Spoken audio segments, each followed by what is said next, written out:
오늘 은혜 받으실 하나님 말씀 마태복음 5장 17절부터 26절까지 말씀입니다. 봉독하겠습니다. 내가 율법이나 선지자나 폐하러 온 줄로 생각지 말라. 폐하러 온 것이 아니요 완전케 하려 함이로라.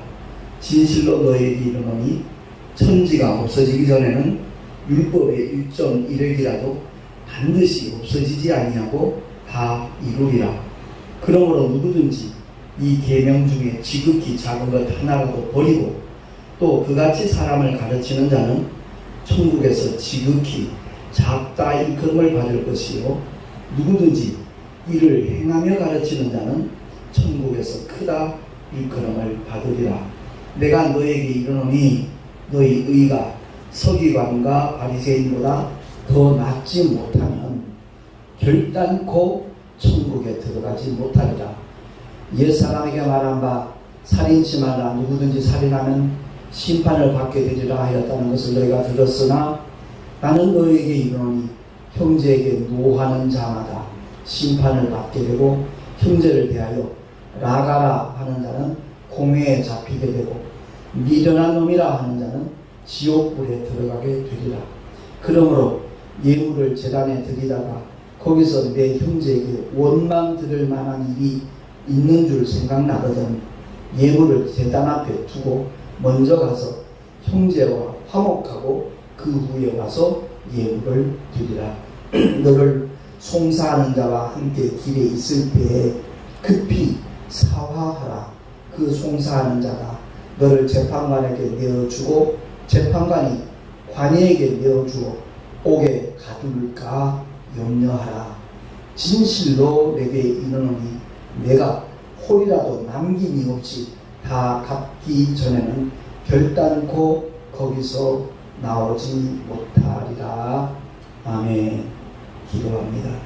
아버지 감사합니다. 오늘 이 시간 주님의 생명의 말씀 진리의 말씀에 대하여 우리가 바로 깨닫기를 간절히 소망합니다. 성령 하나님께서 지혜를 주시고 알게 하여 주심으로 말미암아 진리 안에서 자유함을 만끽하는 하나님의 사람들이 되게 하여 주시옵소서. 은혜 시대에 살아가고 있으면서도 아직도 율법 아래 있는 자들이 너무 많이 있음을 보게 됩니다. 거룩하신 하나님, 우리 모두가 다 진리 안에서 자유함을 누릴 수 있는 하나님의 자녀들이 되게 하여 주시옵소서. 우리 구주 예수 그리스도 이름으로 감사하며 기도하옵나이다. 아멘. 왜 예수 믿습니까? 물으면 복받기 위해서요. 이렇게 대답하는 분들도 참 많이 있죠. 하는 일들이 불통해서 그 문제가 해결되기를 간절히 사모하는 마음으로 교회를 찾는 분들도 있고요. 병들어서 빨리 나았으면 간절히 바라는 그 마음으로 교회를 나오는 사람들도 있고요. 가정의 어떤 문제나 고통 때문에 거기서 해방되기를 원해서 아니면 마음에 원하는 모든 소망들이 성취되기를 바라는 마음으로 교회를 나오는 그런 경우들 없지 않아 많이 있습니다. 잘못된 거 아닙니다. 그러나 그것이 시작일 뿐이지 결코 전부가 아니라는 것을 우리는 잠시도 잊어서는 안 됩니다. 그래서 베드로전서 1장 9절을 통해서 이렇게 선포하잖아요. 믿음의 결국 곧 영혼의 구원을 받으리라. 다시 말해서 예수 믿는 결과가 궁극적인 목적이 주님의 부활에 동참하여 아버지의 영원한 아름다운 집 천국에 들어가는 것이어야 된다라는 말씀입니다. 근데 오늘 본문 말씀 가운데 아주 충격적인 두려운 말씀이 있잖아요. 서기관과 바리새인의 의보다 더 낫지 못하면 결단코 천국에 못 간다라고 주님이 말씀하셨습니다. 주님이 이 세상에 오셨을 무렵 그 당시 유대교의 지도자들은 서기관과 바리새인들이었습니다. 그리고 사두개인들 역시도 정말 하나님의 율법을 지켰기 때문에 하나님이 이렇게 우리에게 복을 주셨다 그러면서 부유함을 자랑하면서 그들은 구제를 하더라도 길거리에서 시장 한복판에서 그 전대에다가 구멍을 살짝 뚫어놓고 거기에다가 동전을 드라크마 같은 것을 넣어놓고 랩돈을 넣어놓고 길을 이렇게 질질 끌고 갑니다. 그러면 그 구멍 사이로 동전이 빠지면 길가에 있던 사람이 그걸 주워가지고 동전이 이렇게 떨어졌습니다. 그럼 그게 지금 네 손에 있느냐? 우리는 예, 제 손에 있습니다. 그래, 이것이 가져라.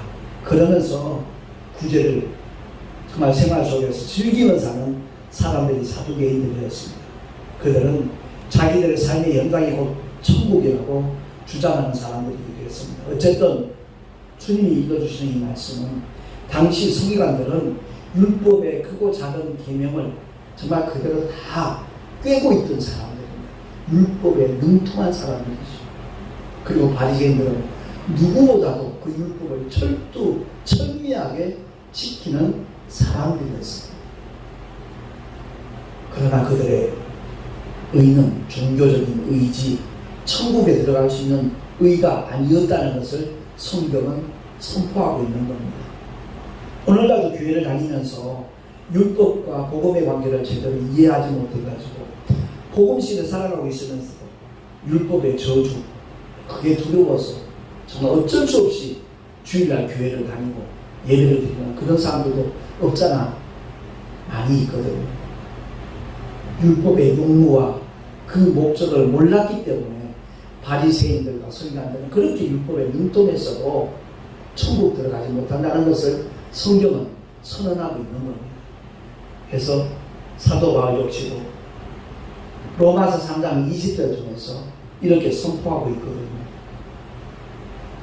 제가 봉독하겠습니다. 19절에 보면 우리가 알거니와 무릇 율법이 말하는 바는 율법 아래에 있는 자들에게 말하는 것이니 이는 모든 입을 막고 온 세상으로 하나님의 심판 아래 있게 하려 함이니라. 그러므로 율법의 행위로 그의 앞에 의롭다 하심을 얻을 육체가 없나니 율법으로는 죄를 깨달았느니라. 이제는 율법 외에 하나님의 한 의가 나타났으니 율법과 선지자들에게 증거를 받은 것이라. 곧 예수 그리스도를 믿음으로 말미암아 모든 믿는 자에게 미치는 하나님의 의인이 차별이 없느니라. 모든 사람이 죄를 범하였으며 하나님의 영광에 이르지 못하더니 그리스도 예수 안에 있는 구속으로 말미암아 하나님의 은혜로 값없이 의롭다 하심을 얻은 자 되었느니라. 아멘. 그렇습니다. 율법은 죄를 깨닫게 하기 위한 목적입니다. 다른 말로 바꾸고 말하면 몽학 선생을 해서 우리를 구원하시는 하나님의 아들 예수께로 인도하기 위하여 율법의 용무와 목적이 있다라는 사실입니다. 제가 1976년도에 군생활하면서 참 하나님의 은혜를 받게 되었습니다. 처음 초보적인 믿음을 가졌을 때 주변의 사람들은 제 믿음을 정말 대단하다고 남다르다고 칭찬을 아끼지 않았습니다. 군생활하면서 새벽기도에 빠짐없이 참석했거든요. 물론 하나님의 은혜였죠. 정말 교회 다니는 사람들을 아주 힘들게 하던 권아묵의 대비가 중대장으로 있던 그 부대가 중대장이 바뀌었습니다. 임승구 아마 지금은 장로님이 되셨을 것 같은데 그 당시는 임승구 집사님이었습니다. 그 집사님이 우리 통신직원의 중대장으로 부임을 하셨거든요. 그분이 신설강리교회 집사님이었어요. 그러니까 그 집사님이 신앙생활 열심히 하는 사람들을 굉장히 아끼고 사랑했습니다. 그래서 새벽예배 나가는 것을 적극적으로 이렇게 지원을 해주셨어요. 새벽기도 빠지지 않고 참석하면서 군생활이 정말 행복했습니다. 근데 주변 사람이 예수를 믿지 않는 아주 성질이 고약한 그 소위가 주변 사람이 되면 주일날 교회 가는 거 허용을 안 해줍니다. 종교의 자유가 있습니다. 보내주십시오. 라고 그냥 강청을 하면 너 정말 교회 갈 거야? 가겠습니다. 상관이 가지 말라는데도 가겠어? 예, 가야겠습니다. 그러면 빠따 10대 맞고 가겠어? 예, 그러겠습니다. 꽃갱이 자로 빠따를 10대 맞으면 허벅지가 터집니다. 그럼에도 불구하고 주일날 예배를 드리고 오는데 하나님이 주시는 그 기쁨과 희열은요, 이루 말할 수가 없었습니다. 한겨울에 눈이 많이 내렸을 때입니다. 또 그 죽은 상황이었어요. 교회를 가겠다니까 그러면 여기 영병장 한 바퀴 돌고 저 산 위에 어느 나무까지 달려갔다 오라는 거예요. 어떻게 해요? 팬티만 입고 그렇게 하겠다. 연병장 한 바퀴를 돌고 산에 갔다 오는데 이제 나뭇가지들이 긁히니까 살같이 이렇게 찢어지기도 하죠. 긁히기도 하고 피더라고요. 한 바퀴 돌고 오면 그 당시 영하 보통 25도, 27도 그랬거든요. 천원지방이니까 신술이라는 곳입니다. 그러면 제가 그 당시에 고참이었기 때문에 우리 통신지원대 본부석에 있는 쫄병들이 그냥 모포를 나한테 뒤집어 씌우고 막 문질러주고 마사지해주고, 왜냐하면 살이 꾹꾹 얼어 있으니까. 그럴 정도로 정말 어려움이 있었음에도 불구하고 신앙생활을 열심히 할 수 있도록 하나님께서 붙잡아 주셨거든요. 남다르다는 다른 모든 교회 다니는 분들까지도 칭찬 아끼지 않았습니다. 근데 솔직히 바리새인들과 비교하면 비교조차 되지 않는 거거든요. 그들은 율법을 철두철미하게 지키는 사람들이었습니다. 오늘 본문 가운데 보면 예수님께서 이 율법의 용무를 바로 깨닫지 못하는 서기관과 바리새인들로 하여금 올바로 깨달을 수 있도록 하기 위하여 율법을 강화시키는데 21절에 나와 있잖아요. 살인치 말라, 살인하는 심판을 받게 되리라 하는 그 율법의 메시지가 있지만 나는 너에게 이른다. 형제에게 화를 내는 사람, 노하는 사람 심판을 받게 될 것이고, 형제를 대하여 라가 바꿔 말하면 미련한 놈이라고 말을 하면 공에 잡히게 되고 결국 지옥불에 들어가게 되리라라고 주님은 선언하십니다. 그러니까 하나님을 향한 열심히 대단했지만 그들이 이웃과의 관계가 완전히 어그러지는 거죠. 심지어 이방 사람들은 지옥을 위하여 준비한 것이 땔감이다 라고 말할 만큼 유대 민족주의에 아주 빠져있는 유대인들은 그렇게 표현할 만큼 인간관계, 이웃과의 관계는 완전히 제로였습니다. 그들이 율법을 지키는 그 모습은 아마 오늘날 아무도 흉내조차 내기 힘든 그런 수준이었을 겁니다. 그래서 주님은 율법을 강화를 하는데 겉보기에는 그럴듯해 보여도 회칠한 무덤과 다를 바 없는 당시 바리새인 서기관들, 그들을 향하여 경고하는 말씀이거든요. 오늘날도 여전히 겉으로는 그럴듯해 보입니다.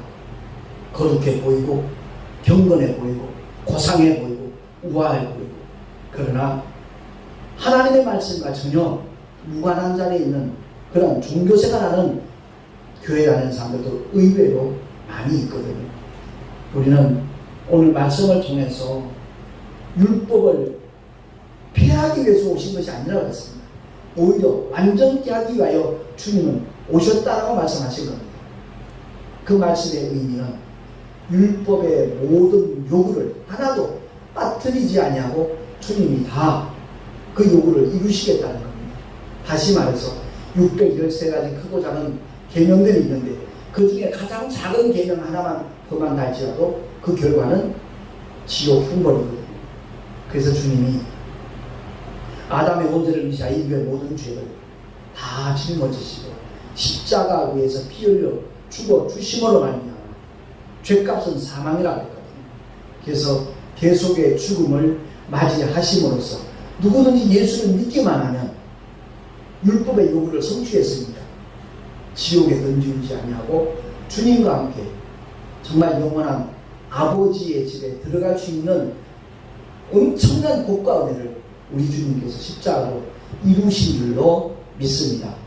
그 율법과 복음의 관계를 바로 이해하는 사람이 얼마나 복 있는 사람인가 하는 것을 우리는 깨달아야 되는 겁니다. 본문 21절과 47절까지의 그 말씀은요, 사실 예수 믿고 구원받은 사람들, 기독교인들의 삶의 자세와 일치해야 되는 겁니다. 근데 많은 사람들이 어떻게 하나님 말씀대로 순종을 살 수 있겠어? 말도 안 되는 소리야. 그렇게 아예 단정을 지어버리고 말씀에 순복하려는 마음조차 가지지 못하는 것이 오늘날 이 마지막 시대에 원수마귀가 부리는 괴계 중에 가장 강력한 무기가 아니겠는가, 저는 그렇게 느끼고 있습니다. 그렇습니다. 나는 할 수 없지요. 아무도 못하지요.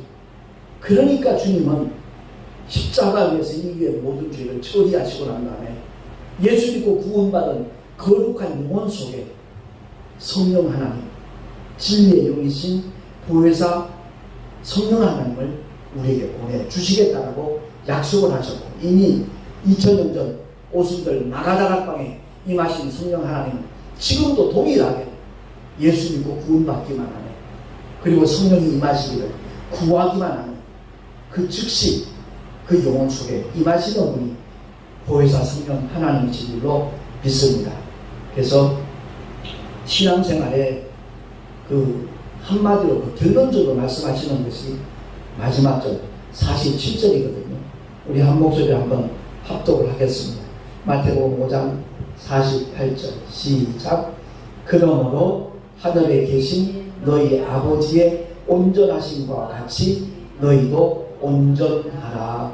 아멘.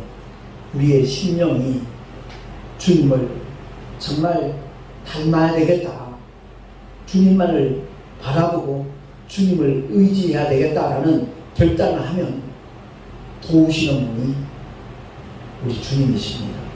그래서 보혜사라고 말씀하는 거예요. 예수님이 보혜사로 오셨습니다. 우리를 보호하시고 은혜를 베푸시는 유일한 스승으로 오셨기에 보혜사입니다.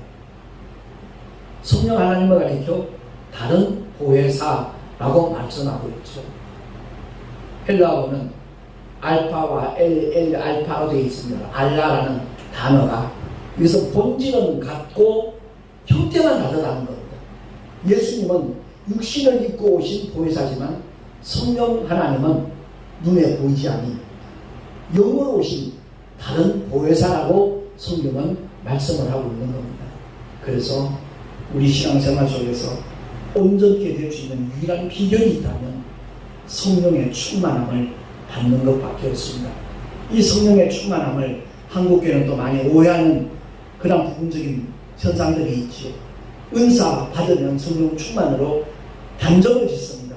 아니요, 그건 하나의 주님을 위하여 복음을 위하여 일할 수 있는 도구에 불과한 것이고요. 성령 충만이라 하면 오직 성령의 이끄심을 받아서 인도하시다 감동하심을 따라서 말씀에 순복하며 진리를 변호하며 진리를 증거하는 삶이 바로 성령 충만한 삶이라고 성경은 정의를 하고 있는 겁니다. 그래서 겉다르고 속다른 자, 그게 바로 외식이거든요. 우리 주님은 외식하는 자를 가장 싫어하십니다. 근데 사회에서는, 현실에서는 어쩌면 외식하는 자가 오히려 더 인정을 받고 인기를 얻고 기득권을 누리는 경우 없잖아 많이 있습니다. 중요한 것은 사람들이 어떻게 보느냐가 아니라 하나님께서 우리를 어떻게 보시느냐, 그겁니다. 그래서 주님이 이렇게 말씀하죠. 그러므로 사람에게 보이려고 그들 앞에서 너희 의를 행치 않도록 주의하라. 그렇지 않으면 하늘에 계신 너희 아버지께 상을 얻지 못하느니라 라고 말씀하고 있습니다. 사실 예수를 믿으면 구원을 받습니다. 그런데 정말 그 구원의 믿음이 있는 사람은 주님의 말씀에 순종할 수밖에 없습니다. 너무나 자연스러운 현상입니다. 순종하면 하나님께서 복을 주시잖아요. 그 증거가 따르는 것 대단히 중요한 일이기도 합니다. 그러나 그 단계를 뛰어넘어서 이 세상의 복은 아닐지라도 복음을 위하여 충성하는, 희생하는, 정말 주님이 기뻐하시는 믿음의 사람들이 있습니다. 그들이 바로 복음을 위한 충성된 일꾼들을 가리키는 겁니다. 복음이신 예수를 만난 그 기쁨과 감격은 제자들로 하여금 오직 예수님만 따르도록 만들었습니다. 회와 부치를 다 버려두고 자기가 하던 모든 기득권을 내려놓고 주님만을 따라간 사람들이 바로 주님의 제자들입니다. 그들은 이 땅에 복을 받는 것보다는 하늘의 면류관과 상 받는 것을 원했고 그 길을 택했던 사람들입니다. 큰 교회를 건축하여 사람들로부터 인정받고 존경받고 대접받고 성공하는 것을 꿈꾸는 것이 아니라 그야말로 복음을 위하여 자기 목숨을 아낌없이 내어놓을 수 있었던 믿음의 사람들이 주님의 사도들이었습니다. 베드로를 위시하여 요한도 그랬고 야고보도 마찬가지지만 사도 바울은 예수 믿는 사람들 핍박하다가 다마스커스 다메섹 도상에서 부활하신 주님을 만나고 난 다음에 그의 삶의 방향은 완전히 180도 바뀌었지 않습니까? 그는 오직 율법만을 강조했던 사람입니다. 근데 그가 복음 안에 들어오고 난 다음에는 모든 기득권을 배설물로 여겼다라고 그는 선언하고 있지 않습니까? 그렇습니다. 당신은 율법 안에 있습니까? 복음 안에 들어와 있습니까? 계시록 3장 17절 통해서 오늘날 현대교회 중대형 교회를 향하여 던져지는 하나님의 경고의 메시지입니다. 제가 봉독을 합니다. 네가 말하기를 나는 부자라 부요하여 부족한 것이 없다 하나 내 곤고한 것과 가련한 것과 가난한 것과 눈먼 것과 벌거벗은 것을 알지 못하도다. 참 두려운 메시지입니다. 큰 교회를 심하시는 목사님들 중에도 정말 하나님이 기뻐하시는 주의 정도도 없잖아 많이 계십니다. 근데 안타깝게도 전혀 그렇지 못한 경우도 있기 때문에 목회자 양상으로서 참 마음이 아프다는 겁니다. 누구 얘기할 것 없이 나는 과연 어떠한가? 정말 복 받으려고 신앙생활 하는 사람인가? 아니면 하나님의 영광을 위하여 복음을 위하여 언젠가 주님 앞에 서는 날 주님 앞에 인정받고 칭찬받고 멸류관 받기 위하여 힘쓰고 애쓰는 그리스도인인가? 우리 한번 돌아보면서 정말 주님 앞에 바로 설 수 있는 하나님의 사람들이 될 수 있기를 예수 이름으로 축원합니다. 기도하겠습니다. 하나님 아버지, 오늘도 주의 생명의 말씀에 우리 자신을 비춰보면서 어떤 길을 선택해야 될 것인가 생각해 보았습니다. 성령 하나님께서 감동 감아 주시는 대로 깨닫게 하시는 대로 결단하는 자들 되게 하시고 주님이 참으로 함께 하시고 기뻐하시는 믿음의 증거를 나타낼 수 있는 하나님의 사람들이 다 되게 하여 주시옵소서. 우리 우주 예수 그리스도 이름으로 감사하며 간절히 축복하며 기도하옵나이다. 아멘. 가사를 생각하면서 함께 찬양하겠습니다. 343장입니다.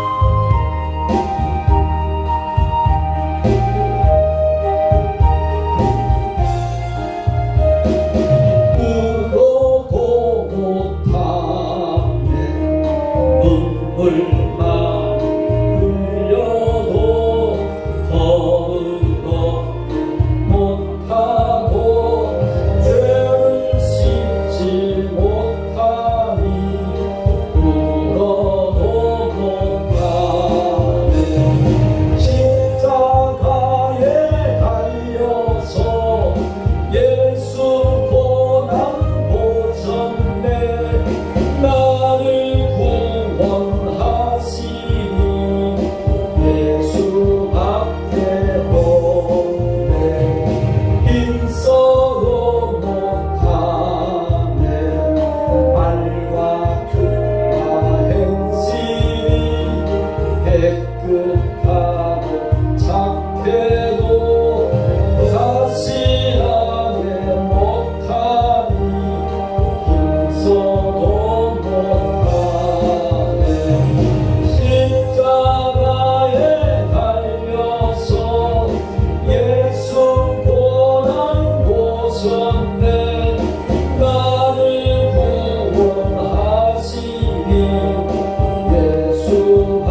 사람들이 목숨처럼 아끼는 물질을 주님을 예비하며 교회를 위하여, 복음을 위하여, 예수의 이름을 위하여, 또한 영혼 구원을 위하여 귀한 헌물로 드린 손길들이 많습니다.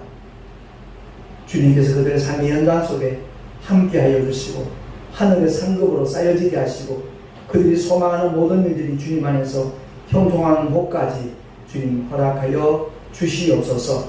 이 예물이 쓰여지는 곳곳마다 주의 영광이 나타나며 하나님의 생명이 공유될 수 있는 놀라운 은혜의 역사가 일어나게 하여 주시옵소서. 우리 구주 예수 그리스도의 이름으로 감사하며 간절히 축복하며 기도하옵나이다. 아멘. 찬송가 478장 부름의 축도로 예배를 마치도록 하겠습니다.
이제는 우리 구주 예수 그리스도의 크신 은혜와 하나님 아버지의 영원하신 사랑하심과 보혜사 성령 하나님의 내주교통이 인도하심과 축복하시니 율법으로부터 정죄를 받고 복음을 만나서 그 안에서 자영을 만끽하며 하나님의 자녀된 본세를 가지고 살아가리라. 결단은 하나님이 사람들 머리 위에 그 가정과 자녀들과 경영하는 모든 이들과 또한 주님께서 피로 값주고 세우신 주님의 모든 교회들 위에 지금으로부터 영원토록 함께 있을지어다. 아멘.